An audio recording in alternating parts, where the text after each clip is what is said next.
Est-ce que tu préfères coucher avec Kéline dans le dos de ton pote Anthony Alcaraz pendant 1 an, ou est-ce que tu préfères vivre avec Yelena pendant 1 an, mais faire vœu d'abstinence? Donc l'abstinence, c'est pas de sexe. Pas de sexe, tu vis, t'es enfermé avec Yelena, mais tu ne peux rien faire avec elle. Mais on peut faire autre chose que du sexe. Rien. Merde. Et Yelena, ouais. Parce que je ferais pas de coup de pute à Alcaraz, je sais pas. Je sais qu'il l'aime trop et je pense quand même à mon karma. Ouais. Parce qu'au final, attends, je peux vivre avec Yelena et ramener des meufs chez les, tu vois. Bah ouais. Ça, c'est toi qui le dis. J'ai pas le droit de coucher avec Yelena, mais je peux coucher avec d'autres meufs. Mais Kéline, ça aurait été ton genre de femme, sinon? Et super lui, très très drôle, mais voilà, non. C'est une bobine, Kéline, elle est belle, hein. Ouais, non, super canon. Mais je sais pas, de toute façon, on s'est rencontrés tu sais, quand tu rencontres quelqu'un en mode c'est une pote et il y aura jamais plus rien, enfin, il y aura jamais rien. Tu vois ce que je veux dire? Voilà, c'est la meuf de mon pote, voilà. C'est comme Camilla, elle est archi canon. Et dans ma tête, je l'ai jamais vue en mode j'ai envie de me la serrer. C'est la meuf de Maurice. Brian, tu préfères rouler une pelle à Léa Marie devant Seb, ou tu préfères rouler une pelle à Ilan devant Seb? Oh. C'est dur, hein, mais t'as pas le choix. Alors, tu sais quoi? Je pense que Seb, il me comprendrait. Il me dirait, putain, j'avoue, c'est chaud et tout. Top et chaud, Ilan. Embrasse Léa Marine, sa mère, on n'a pas plus. C'est marrant parce que je suis sûr aussi qu'il te dirait ça. Ouais, parce qu'il me comprendrait. Il dirait, putain, c'est chaud. Et il dirait, oui, c'est un bisou, j'en bats les couilles. Seb, si tu passes par là, tu nous lâches un petit commentaire hein, dans la barre de commentaires et tu nous dis ce que t'aurais dit à ton frère.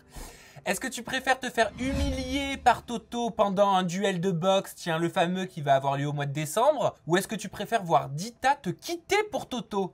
Complètement, Dita peut me quitter pour Toto. Hein. Sérieux? Ni chaud ni froid. Ah ouais, ça fait ni chaud ni froid. Ça te ferait pas un petit pincement au cœur de voir celle pour qui t'as eu des sentiments quand même, quelque chose? Non, Allez, je trouve ça de 1 ridicule, en mode bon, enfin voilà, ridicule. Et de 2, je sais que c'est pas une fille faite pour moi aujourd'hui. Donc, tu vois, enfin, je veux dire, ça me fait enfin, tu vois, c'est juste que c'est dommage parce que je tenais à elle, mais je sais que c'est pas une fille faite pour moi et j'étais pas heureux avec elle au final. Non, mais dès que ça s'est fini avec elle, j'étais soulagé.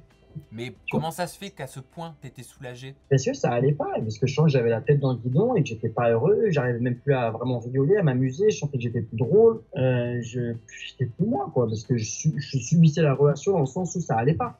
Et je comprenais pas pourquoi ça allait pas, alors qu'aujourd'hui je sais pourquoi. Tu souffrais dans ta relation? Ouais, même quand on était à Paris, qu'elle était dans l'appartement en haut, il y avait tout le monde et tout. J'avais un de mes meilleurs potes, Madec, qui venait me voir et tout, et on restait genre peut-être 30 minutes en bas de l'appart. Et il me disait ça va et tout, j'ai l'impression que ça va pas. Et je disais ouais frérot là, ça va pas. Et moi ça va pas et ça me bouffe, tu vois. Et du coup je restais 30 minutes, même 1 heure à parler avec lui. Et en fait j'avais besoin de parler avec mon pote, je remontais en haut et je la voyais, elle tirait la gueule ou elle me disait ouais nanana. Tu vois, donc en fait je suis pas bien, je parlais avec mon pote, je remonte en haut, paf, ça va encore pas.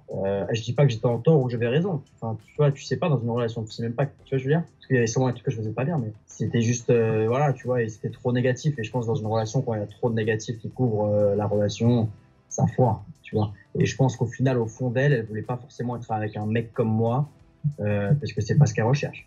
Hein. Mais elle recherche quoi alors? Ben, de toute façon, on l'a dit 100 fois que son style c'était Travis Scott, nanana, bah, écoute, enfin, je veux dire. Mais moi, on n'a rien à voir, Travis Scott et moi, entre guillemets, tu vois. Donc qu'est-ce qu'elle fait avec moi? Moi, elle me disait, non, mais de toute façon, toi, ton style, c'est les latinas avec des gros seins et un gros cul, etc. Aujourd'hui, non. J'aime bien les blondes, j'aime bien les brunes, j'aime bien les latinas. Tu vois, je veux dire, elle, je sais que son style, c'est Travis Scott. Parce qu'elle est saucée par Travis Scott, parce qu'à cette heure-ci, c'est une meuf qui a 20 piges, qui voit Travis Scott en mode... Tu vois, comme les gamines qui voient Kylie Jenner et Kim Kardashian, et c'est la vérité. Je sais très bien que si elle voit ça, elle aura le démon, mais pour moi, c'est une vérité. Pour moi, si une meuf, je la trouve fraîche, pas parce que je suis saucé, parce qu'elle fait des musiques et des machins, tu vois. Elle te manque? Non, mais par contre, je dis encore une fois, j'ai aucune haine envers elle, tu vois. C'est juste que je sais que les mots, on n'est pas fait pour être ensemble, mais que je pense qu'on se serait rencontrés en mode pote depuis le début, et je me serais tapé des barres avec elle en mode pote. Tu vois ce que je veux dire? Complètement. Et je pense que peut-être qu'il y a une relation, ça a tout foiré, mais c'est pour ça qu'il y a beaucoup de gens qui, par exemple, disons que moi je suis pote avec une meuf, je dis ouais, j'ai pas envie de me mettre en couple avec toi parce que j'ai pas envie que ça foire tout notre relation. Je pense que on aurait vu ça de cette manière-là, en mode ouais, viens, on reste pote parce que en fait, toi et moi, ça collera jamais. Ça aurait été différent, tu vois. Mais elle est encore pote avec Seb, elle est encore pote avec Léa Marie et tout. Hein. Eh ben tu verras, je suis sûr que peut-être vous pourrez être potes et retrouver le sourire quand vous vous verrez, tous les deux.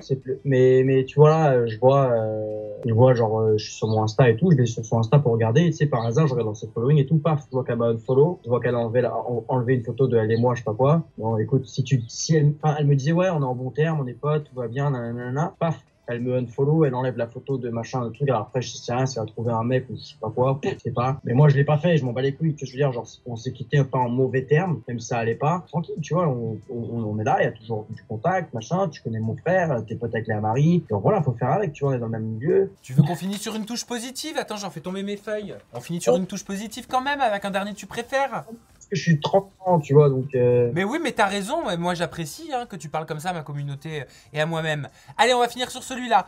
Brian, tu préfères être chez W9 mais être inutile ou être sur Énergie 12 et être une star? Ouais, je préfère être sur Énergie 12 être une star parce que je me vois pas être inutile. Ok, bon bah écoute, ça a le mérite d'être clair.